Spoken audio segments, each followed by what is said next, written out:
YouTube channel में आपका स्वागत एवं अभिनंदन है। आज इस वीडियो में अपन पृथ्वी की आंतरिक संरचना के बारे में ही अध्ययन करेंगे। पिछले वीडियो में यह टॉपिक जो है पूर्ण नहीं हो पाया था, अतः आज इस वीडियो को अपन पूर्णता की ओर ले जाएंगे। तो सबसे पहले पृथ्वी की आंतरिक संरचना के बारे में जो भी स्रोत थे, उन जिन स्रोतों से पृथ्वी की आंतरिक संरचना के बारे में अपने को जानकारी मिलती है वो उनको अपन ने देखा था। तो उसके बाद में जो अपन देखेंगे पृथ्वी की जो आंतरिक संरचना है, उस संरचना में जैसे पहले जो था, जैसे स्रोत के बारे में थोड़ा सा रिवीजन कर लेंगे।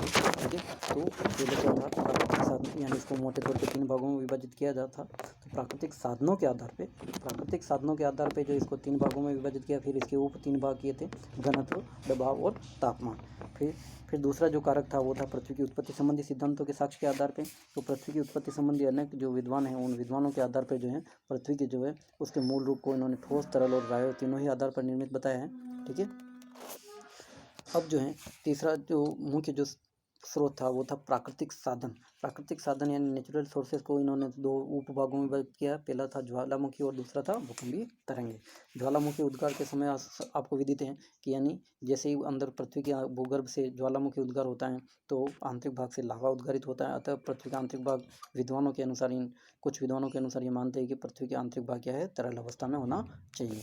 ठीक है, अब जो भूकंपीय तरंगों यानी भूकंप की उत्पत्ति होती है, तो उसमें मुख्य रूप से जो तरंगें उत्पन्न होती है, उन तरंगों की गति के आधार पे या उनके जो व्यवहार के आधार पे जो विद्वानों ने जो नवीनतम जो परिकल्पना जो दी है, उसके आधार पे अपन देखें तो भूकंपी तरंगों के आधार पे जो है पी तरंगे, एस तरंगे, एल तरंगे हैं, इनकी गति जो है कैसी होती है और जो इन तरंगों की जो अवस्था यानी जो किन माध्यमों से गुजर सकती हैं, तो इसके आधार पे पी तरंगे तीनों ही माध्यमों से गुजर सकती है। एस तरंग केवल क्या है, ये जो होती है वो क्या है, द्रव अवस्था में लुप्त हो जाती हैं।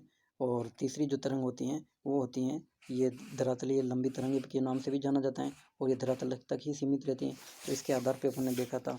तो अब जो है आज अपन देखेंगे कि पृथ्वी जो है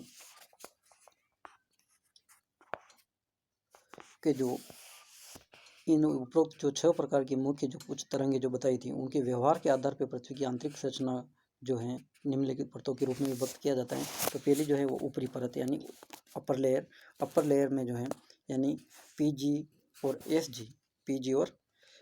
एसजी तरंग जो है क्रमशः 5.4 एवं 3.5 किमी प्रति सेकंड, ये आपको ध्यान रखना है। इनकी जो गति होती है वो प्रति सेकंड के रूप में है। ठीक है, प्रति मिनट या प्रति घंटा नहीं है।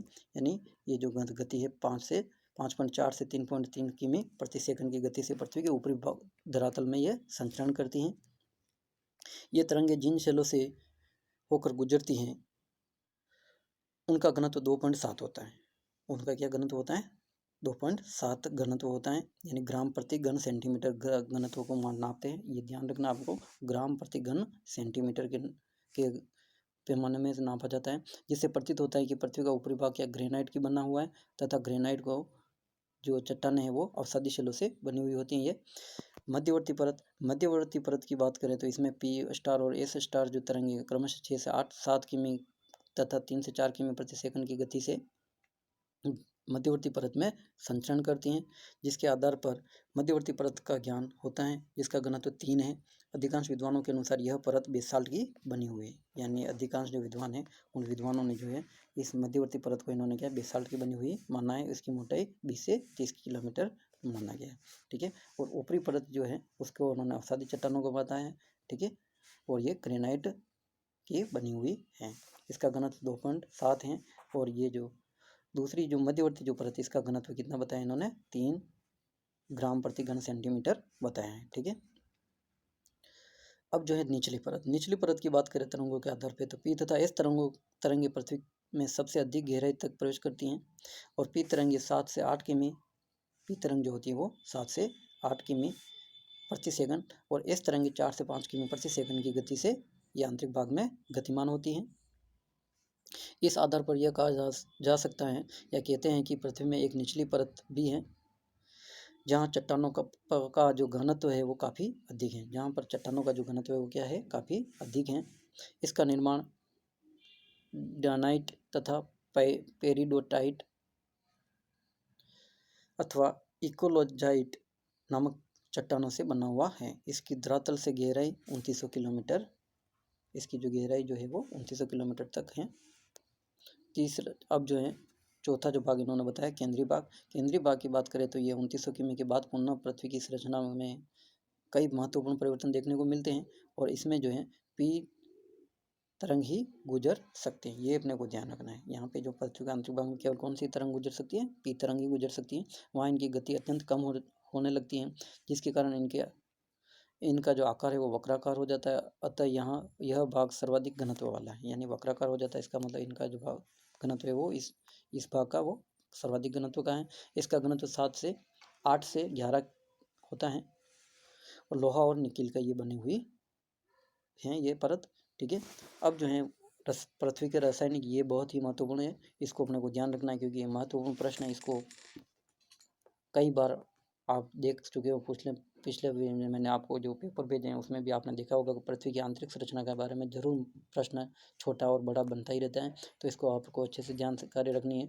ये अपना जो महत्वपूर्ण जो है यही जो टॉपिक है अपने को देखना है। पृथ्वी की आंतरिक संरचना जो है, पृथ्वी की आंतरिक संरचना किसके आधार पर, रासायनिक संगठन एवं विभिन्न आवरण के आधार पर कैसी है, ठीक है। तो अपन इसमें देखेंगे तो पृथ्वी का रासायनिक संरचना एवं संगठन जो है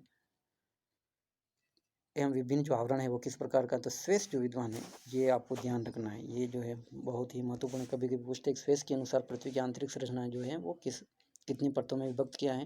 ये छोटे प्रश्नों के रूप में भी कभी पूछते रहते हैं। सियाल, सीमा और निपे ध्यान रखना है आपको, बहुत ही महत्वपूर्ण है। यानी स्वेस विद्वान के अनुसार है पृथ्वी की आंतरिक संरचना जो है या पृथ्वी के आंतरिक भाग की जो चट्टान है वो रासायनिक संगठन या संरचना के आधार पर 3 समांतर परतों में बांटा है। इन्होंने कितने परतों में बांटा है, 3 समांतर परतों के रूप में किसने बांटा है, स्वेस ने, ठीक है। पहली जो है वो है सियाल। सियाल की बात करें तो सियाल जो है यानी इसमें जो है 2 जो अक्षर हैं सिलिका और एल्यूमिनियम से बना है ये शब्द सियाल, ठीक है। सिलिका और एल्यूमिनियम यानी सियाल अवसादी शैलों से निर्मित भूपटल के नीचे सियाल परत पाई जाती है। सबसे पहले ऊपरी जो परत है वो क्या है, भूपटल होता है।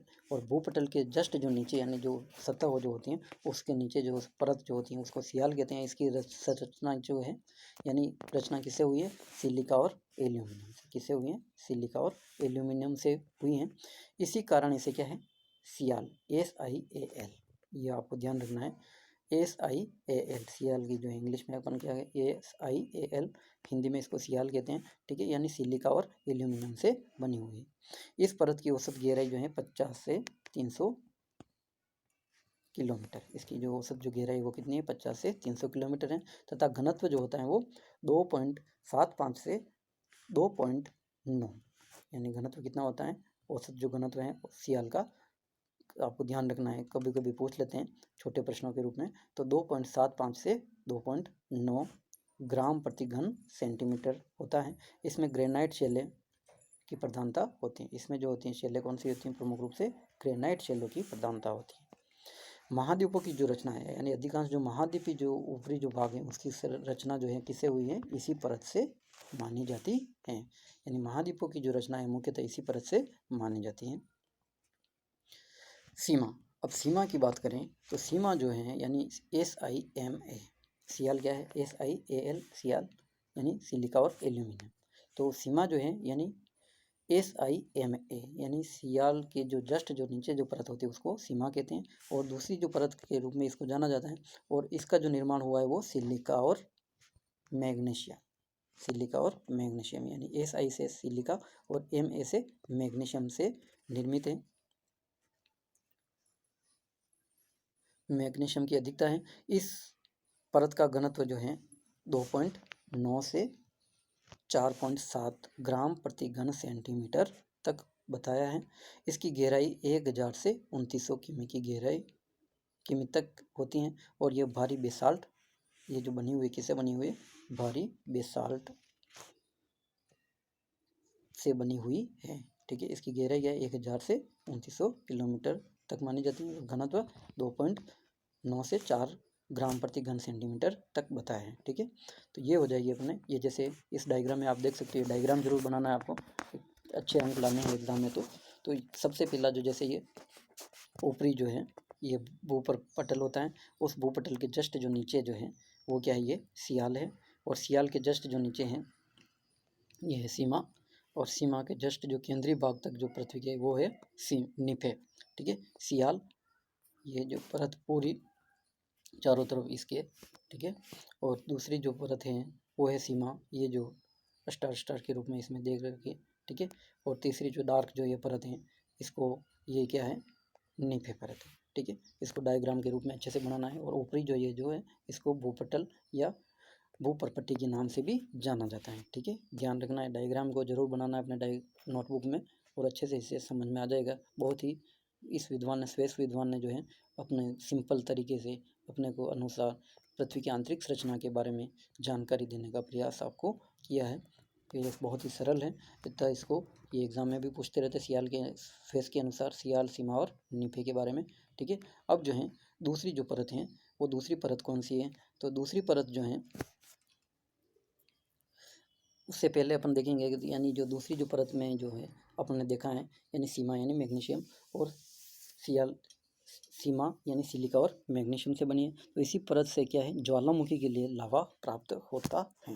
ये ध्यान रखना अपने को, कौन सी परत से ज्वालामुखी के लिए समय जो लावा जो उद्गरित होता है वो सीमा से ही प्राप्त होता है। ये जानकारी आपको रखनी है, कौन सी परत से, दूसरी यानी महत्वपूर्ण जो परत है वो सीमा से ही अपने को ज्वालामुखी उद्गार के समय जो लावा प्राप्त होता है वो इसी परत से प्राप्त होता है। तीसरी जो परत है मुख्य रूप से श्वेत ने जो बताई है वो है सीमा के बाद में नीफे यानी NiFe, NiFe नीफे यानी निकिल और फेरस। निकिल का यानी Na से निकिल और Fe से फेरस, या इसको अपन लोहा भी कह सकते हैं इंग्लिश हिंदी में। तो सीमा परत के नीचे पृथ्वी की तीसरी तथा अंतिम परत पाई जाती है, इसमें निकिल यानी Na और लोहा अर्थात फेरस की प्रधानता इसमें मुख्यतः होती है। यानी निकिल और दूसरा जो तत्व जो है वो है क्या है, लोहा अर्थात फेरस। लोहा अर्थात फेरस यानी Fe की प्रधानता है, इसलिए इस परत का नाम नीफे है। दोनों शब्दों को मिला देते हैं तो क्या हो जाएगा, नीफे।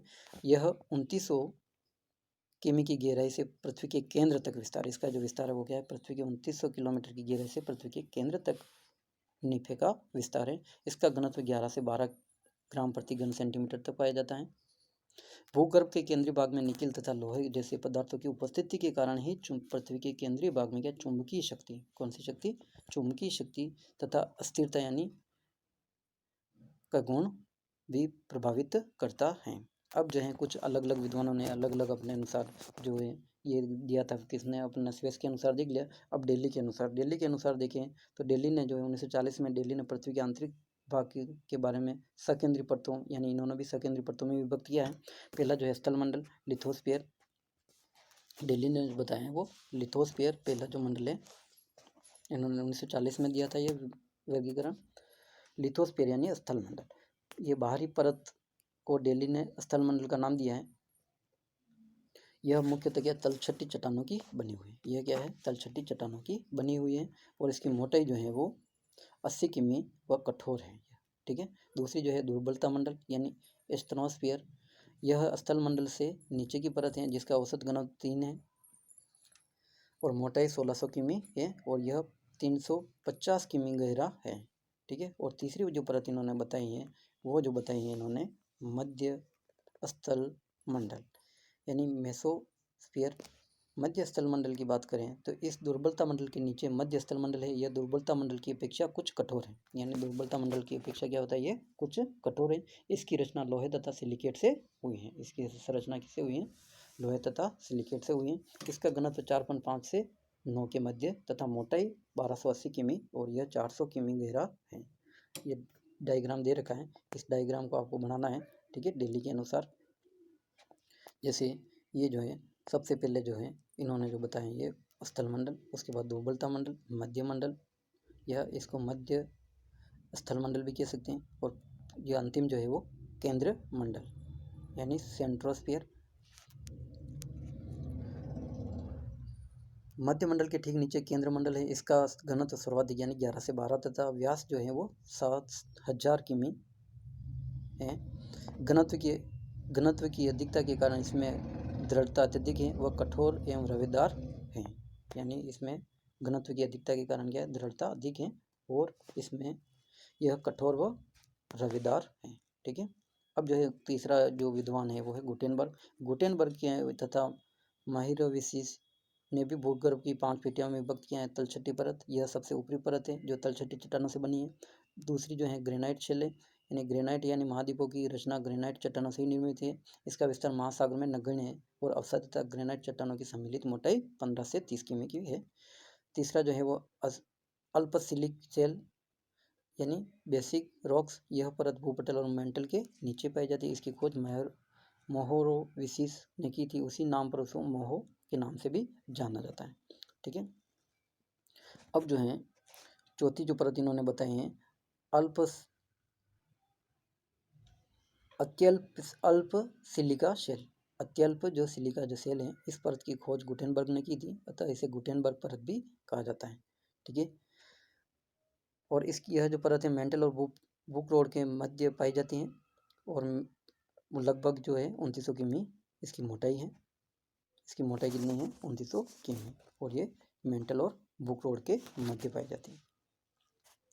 पांचवी जो परत इन्होंने बताई बुकरोड, यानी ये पृथ्वी के केंद्रीय भाग तक है। यह पृथ्वी का केंद्रीय भाग है। इस भाग में ऊपरी भारी धातु खनिजों की अधिकता है, यानी इसके इस भाग में क्या है, भारी धातुओं की अधिकता है। इस परत की गहराई 2900 किमी से केंद्र तक है। इसकी गहराई जो है वो 2900 किमी से केंद्र तक इसकी गहराई पृथ्वी के केंद्र तक।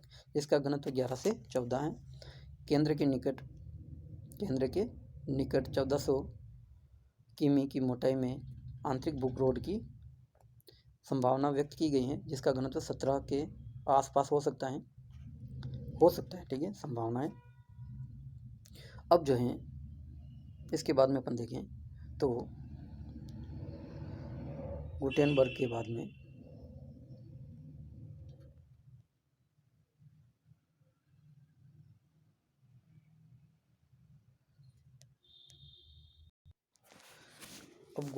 बाद में देखेंगे तो उपरोक्त भूगर्भवेताओं के अतिरिक्त ड्रेफन, फॉर्म्स, वांडर, ग्राबट और बोल्ट, बुल्लाई और बुलेन आदि ने भी पृथ्वी की परतों को उनकी विशेषताओं के आधार पर अलग अलग भागों में विभक्त किया है, जो निम्न तालिका में। ये तालिका आप अपने को बना देनी है, यानी किसके विद्वानों ने कैसी कैसी जो है संरचना बताई, पृथ्वी की संरचना के बारे में कितनी परतें बताई, तो ये आपको अच्छे से देख लेना है। परत का नाम सियाल सीमानी पे स्वेस के अनुसार। ठीक है। और इसके घनत्व कितना है, ये कौन से पदार्थों के संगठन से हैं। ठीक है। तो ये जो शॉर्ट रूप में यहाँ पे इस टेबल में दिखाया गया है। ठीक है। पृथ्वी की जो परतों और संरचना के बारे में सियाल, सीमा और नीपे। किमी की जो गहराई जो है वो 300 किमी, 300 से 2000 किमी और 2000 से 3678 किमी। संगठन जो है सिलिका, एल्यूमिनियम, सियाल का, सीमा का सिलिका और मैग्नीशियम, और नीफे का है निकिल और फेरियम। औसत घनत्व 2.7 से 2.9, दूसरी परत का 2.9 से 4.7 और तीसरी का है 11 ग्राम प्रति घन सेंटीमीटर। वाइडनर एवं वांडर ग्राफ्ट के अनुसार जो है परतें जो दे रखी हैं, तो इसमें जो है बड़ा सिलिका परत, आंतरिक सिलिका परत, ठीक है, पेलेसाइड या मिश्रित धातु एवं सिलिका परत। इस प्रकार से इन्होंने कितनी गहराई है, 60 किमी, 60 से 1140 से 1700 किमी। तो ये इनका घनत्व कितना है, ये जो आपने को अच्छे से इसमें देख लेना है। टेबल के रूप में आपको दे रखा है, आपको इसको देख के अपने को अपनी नोटबुक में ज़रूर इसको बनाना है। ठीक है। अब जो देखेंगे अपन जेफ्रे के अनुसार कैसे ये परतें हैं, ये भी आपने को देख लिए। ठीक है। तो ऊपरी परत, मध्यवर्ती परत, निम्न परत और मध्य परत, मध्य पिंड भी कह सकते हैं। अब जो सतह से गहराई 10 से 12 किमी, 20 से 25 किमी। संगठन के आधार पर ग्रेनाइट परत, परिवर्तित चट्टानें, basalt, glass, olivine, silica, magnesium, nickel और फेरियस। और प्रति घनत्व जो है इन्होंने जो सबका जो घनत्व दिया ग्राम 11। ठीक है। तीसरी ये जो परत है दूसरी। ठीक है। अब जो होम्स के अनुसार अलग अलग विद्वानों ने ये जो दिए। अब ये जो आपको थोड़ा सा जो मेन जो है जानकारी आपने को रखनी है, कुछ विद्वानों की सम्मिलित के बाद में आधुनिकतम जो मान्यता है, उन मान्यताओं के आधार पे जो है परत की आंतरिक संरचना के बारे में जो जानकारी मिलती है अपने को, ये ज़्यादा मान्य है। तो नवीनतम मान्यता यानी रिसेंट एजम्पशन के आधार पे अपन देखें तो पृथ्वी की जो संरचना है ये अपने को जानकारी रखनी है, क्योंकि पिछले अभी वाले एग्ज़ाम में भी ये प्रश्न आया हुआ है, बहुत ही महत्वपूर्ण है। ये प्रश्न जो है बार बार आता रहता है, ध्यान आपको रखना ही है, ठीक है। अब जो है भूकंपीय तरंगों, यानी ये जो नवीनतम जो मान्यता है यानी रिसेंट, वो है भूकंपीय तरंगों, यानी लास्ट में जो अपन ने देखा है भूकंपीय तरंगों के आधार पर पृथ्वी की संरचना किस प्रकार की है, तो वो ये जो नवीन मान्यता है उसी के आधार पर है, ठीक है। तो भूकंपीय तरंगों से अब तक प्राप्त जानकारी के आधार पर पृथ्वी के आंतरिक भाग में अनेक पृथक्करण सीमाएं अथवा असात्यता, जिसको अपन डिस्कनेक्टिविटी भी कहा जा सकता है, पाई जाती हैं, जिससे इस तथ्य की पुष्टि होती है, जिससे क्या होती है, इस तथ्य की पुष्टि होती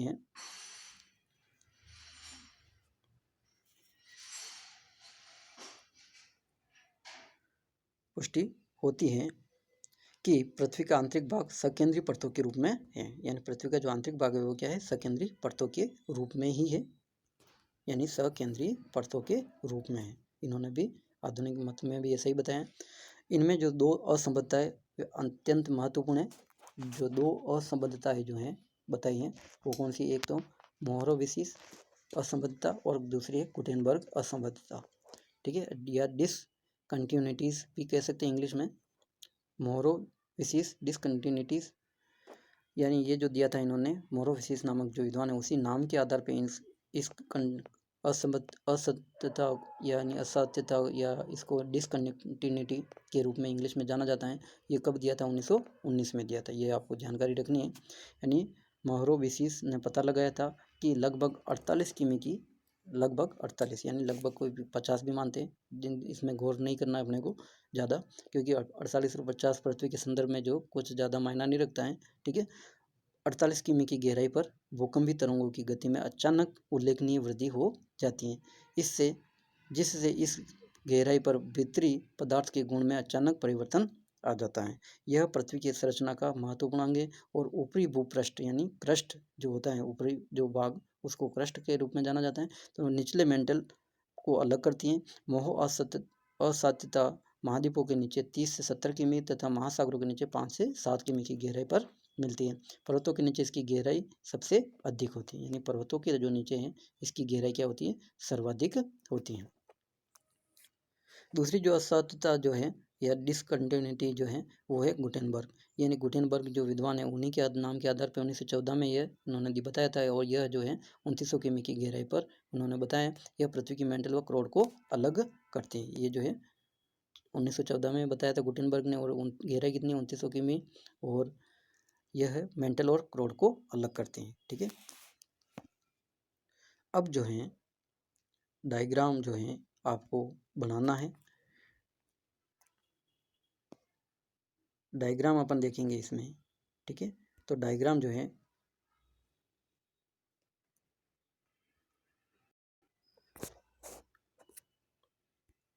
इस डायग्राम को आपको जरूर बनाना है। इस डायग्राम से कि आधुनिक जो मत हैं उस मत के आधार पे ये जो डायग्राम आपको अच्छे से समझ में आ जाना चाहिए। तो यानी ये जो गहराई के आधार पे, इस गहराई पर इस तरंग जो होती है वो लुप्त हो जाती है और पी तरंगों की गति में अचानक कमी आ जाती है। तो उपरोक्त असाध्यता के अतिरिक्त भी और कुछ साध्यता पाई जाती है। तो इन असाध्यता या डिसकंटिन्यूटी के आधार पे जो पृथ्वी की जो परतें हैं वो पृथ्वी के आंतरिक भाग में वो कैसी हैं, तो इसको मुख्य रूप से जो है यानी इन्होंने 3 भागों में विभक्त किया है। पहली जो है वो क्या है, इंग्लिश में क्रस्ट और हिंदी में इसको कह सकते हैं भूपृष्ठ अथवा भूपर्पट्टी भी कहा जाता है। भूपृष्ठ अथवा भूपर्पट्टी हिंदी में, और इंग्लिश में इसको क्रस्ट के नाम से जाना जाता है। हिंदी में भी इसको क्रस्ट लिख दिया जाता है, तो अपने को ध्यान रखना है, ये शब्द जो है इंग्लिश का है, ठीक है। दूसरी जो परत है वो है प्रवाह अथवा मेंटल। ये मेंटल जो शब्द है वो क्या है, इंग्लिश का है, लेकिन इसको हिंदी में भी इस रूप में लिखा जाता है, ये गौर करना है, अपने को ध्यान रखना है। तीसरी जो परत होती है वो होती है क्रोड अथवा कोर। क्रोड जो होता है हिंदी शब्द है और कोर जो है इंग्लिश शब्द है, ठीक है, ये ध्यान रखना है। पहली जो परत अपन अब जो मुख्य जो है इसमें अपन देखेंगे भूपृष्ठ अथवा भूपर्पट्टी। तो भूपर्पट्टी की जो है यानी ये जो है कैसी है, तो भूपर्पट्टी सबसे पहले अपन देखें तो पृथ्वी का जो ऊपरी जो भाग है उस ऊपरी भाग के या वो जो परत है उसको ही भूपर्पट्टी या क्रस्ट के रूप में जाना जाता है। ये डायग्राम आप देख सकते हो इसमें, जैसे इन्होंने ये बता रखा है, ठीक है, इस रूप में इन्होंने बताया है ये, ठीक है। तो ये ऊपरी जो भाग है इसको इन्होंने क्या बताया है, भूपृष्ठ अथवा भूपर्पट्टी। या क्रस्ट भी कह सकते हैं इंग्लिश में। पृथ्वी की सबसे ऊपरी या बाहरी परत को भूपृष्ठ अथवा या भूपर्पट्टी कहते हैं, जो पृथ्वी का बहुत ही कम द्रव्यमान यानी मास रखता है। ये आप इस डायग्राम में देख सकते हो। इसको अपने को डायग्राम को अच्छे से बनाना भी है अपने नोटबुक में, ठीक है। दूसरी जो परत है वो है प्रवार या अथवा मेंटल। अब प्रवार अथवा मेंटल जो है यानी ये 0 से 33 के बाद की बात कर रहे हैं, ठीक है। अब जो है कि भूपृष्ठ के बाद, तो इसको जो है मेंटल को इन्होंने फिर वापस कुछ उप वर्गों में भी विभक्त किया है, ठीक है। यह पृथ्वी का सबसे बड़ा भाग है। मेंटल जो है यह पृथ्वी का सबसे बड़ा भाग है, जो पृथ्वी के 83% आयतन यानी वॉल्यूम तथा 67% द्रव्यमान में व्याप्त हैं। यह विभिन्न असंबद्धताओं द्वारा कई भागों में बांटा गया, यानी विभिन्न असंबद्धताओं द्वारा इसको क्या है, कई उप भागों में भी इस परत को बांटा गया है। मुख्य असंबद्धता जो है वो है 410, 950 और 2700 किमी, यानी लगभग कुछ 2900 किमी भी मानते हैं, ठीक है। ये ध्यान रखना, 2700 किमी की गहराई पर स्थित है। इसे 2 भागों में बांटा जाता है। ऊपरी मेंटल जो कि मोरो विशेष असाध्यता के नाम से भी जाना जाता है। ये पिछले अपन ने पहले भी देख लिया है, मोरो विशेष नामक विद्वान ने इसको बताया था, ठीक है, तक माना जाता है। और दूसरी जो है इन्होंने निचली मेंटल की बात करें तो निचली मेंटल जो है ये गुटेनबर्ग असाध्यता यानी 2900 किमी की गहराई तक फैला है। इसकी जो गहराई जो है वो 950 है, और जो ऊपरी मेंटल की जो है 950 किमी की गहराई तक सीमित है, ठीक है। अब जो है तीसरी जो परत है, ये आप डायग्राम को भी आपको अच्छे से इसको देखना है, ठीक है। ये जो डायग्राम है अपने को इसको अच्छे से देखना है। ये जो डायग्राम है इसमें सबसे पहले जो है आपको 0 से 33, 410 से 950, फिर ये 2700, ये 2900, फिर ये 4980 और 5120 और 6371 किलोमीटर। ये पृथ्वी का जो केंद्रीय भाग है, यानी ऊपरी मेंटल, निचली मेंटल, बाह्य क्रोड और आंतरिक क्रोड, ये अलग अलग जो है भूपृष्ठ, मेंटल और क्रोड, ये जो मुख्य रूप से जो है पढ़ते हैं। इसको यहाँ पे आप देख सकते हो, भूपृष्ठ, मेंटल और क्रोड। ये जो है उसका जो उप विभाग जो कर रखा है, ऊपरी मेंटल, निचली मेंटल, बाह्य क्रोड और आंतरिक क्रोड, ठीक है। तो इसको अच्छे से आपको डायग्राम भी बनाना है, और इस डायग्राम से ही आपको अच्छे से समझ में आएगा, यानी भूगर्भ की जो परतें जो हैं, ठीक है। अब जो है इसके बाद में अपन ये जो आपने देख लिया है, अब जो है क्रोड की बात करें तो क्रोड जो है, जिसको अपन इंग्लिश में कोर भी कहते हैं, क्रोड का विस्तार 2900 किमी से पृथ्वी के केंद्रीय यानी 6371 किलोमीटर, यानी जो पृथ्वी का जो केंद्रीय भाग है 6371 किलोमीटर, यानी कब कहाँ से 2900 किमी की गहराई से पृथ्वी के केंद्रीय भाग तक इसका विस्तार है। इसका आयतन, समस्त आयतन जो होता है पृथ्वी का वो होता है 17, तथा समस्त द्रव्यमान होता है 34%। क्रोड की बाह्य सीमा को गुटेनबर्ग असंबद्धता कहते हैं, यानी क्रोड की जो बाह्य जो सीमा है उसको गुटेनबर्ग असंबद्धता कहते हैं। इस सीमा पर कितना जो घनत्व होता है, तो इस सीमा से ऊपरी मेंटल का जो घनत्व होता है वो 5.5 होता है, ज़्यादा इसके नीचे क्रोड का घनत्व 10 होता है। ये अपने को जानकारी रखनी है, यानी जस्ट लगभग डबल हो रहा है, ठीक है। 5.5 से नीचे क्रोड का घनत्व 10 हो जाता है, इसलिए इस भाग का आयतन कम होता है। इसलिए इस भाग का क्या होता है, आयतन कम होता है, होते हुए भी इसमें द्रव्यमान बहुत अधिक होता है। यहाँ पर पी तरंगों की गति 12.6 किमी यानी बहुत ज़्यादा बढ़ जाती है। कितनी हो जाती है, 12.6 किमी प्रति सेकंड से जो है ये घट करके, यानी यहाँ पे जो घनत्व अधिक हो जाता है तो ये घट करके क्या है 8.4 किमी प्रति सेकंड रह जाती है। यानी पहले तो इसकी जो गति है, जैसे जैसे पृथ्वी के आंतरिक भाग में जाते हैं तो इसकी गति बढ़ती जाती है, ठीक है। फिर बाद में इस भाग में आकर के इसकी गति में क्या होती है, अचानक कमी आ जाती है, ठीक है। सेकंड ही रह जाती है 8.4 सेकंड। क्रोड में 4980 किमी तथा 1550 किमी की गहराई पर ये 2 विभिन्न सीमाएं यहाँ पे पाई जाती है, जो संपूर्ण क्रोड को 3 विभिन्न वर्गों में भी बांटते हैं कुछ, ठीक है। जैसे बाह्य क्रोड, संक्रमण क्रोड और आंतरिक क्रोड, ठीक है। गुटेनबर्ग असंबद्धता यानी 2900 से 4900 किलोमीटर भी कह सकते हैं, 80 की यानी 4980 किलोमीटर की गहराई, और संक्रमण क्रोड 4980 से 5160, और आंतरिक क्रोड जो है 5150 से ये जो केंद्र तक है इसका विस्तार, ठीक है। पृथ्वी के आंतरिक क्रोड की जो रचना है वो भारी धातुओं से यानी निफे से, इसका निकिल और आयरन से ये बना हुआ है, निफे से हुए, जिसका अनुमानित जो ताप है वो 2700 डिग्री। ये ध्यान रखना अपने को, बहुत ही ज़्यादा है, 2700 डिग्री सेंटीग्रेड से भी अधिक है। कोर का घनत्व 9.5 से 14.5 और कभी भी इससे ज़्यादा माना जाता है कभी कभी, ठीक है। अतः विद्वान इसे ठोस जैसे मानते हैं, ठीक है। और बीच वाली जो परत है इसको क्या है, कुछ जो विद्वान है उन्होंने तरल अवस्था में बताया है, ठीक है। यहीं से जो यानी मेंटल से ही जो ज्वालामुखी उद्गार के समय लावा जो है वो उद्गार होता है, ठीक है। आज अपन ने देखा पृथ्वी की आंतरिक संरचना के बारे में, स्वेस और बहुत सारे जो अन्य जो विद्वान हैं, उसके बाद में आधुनिकतम जो विचार हैं उसके आधार पर अपन ने पृथ्वी की आंतरिक संरचना के बारे में अध्ययन किया है। इसको आपको PDF तो आपको भेज दिया गया है, इसको आपको अच्छे से देखना है और नोट बुक में नोट्स जरूर उतारने हैं। धन्यवाद।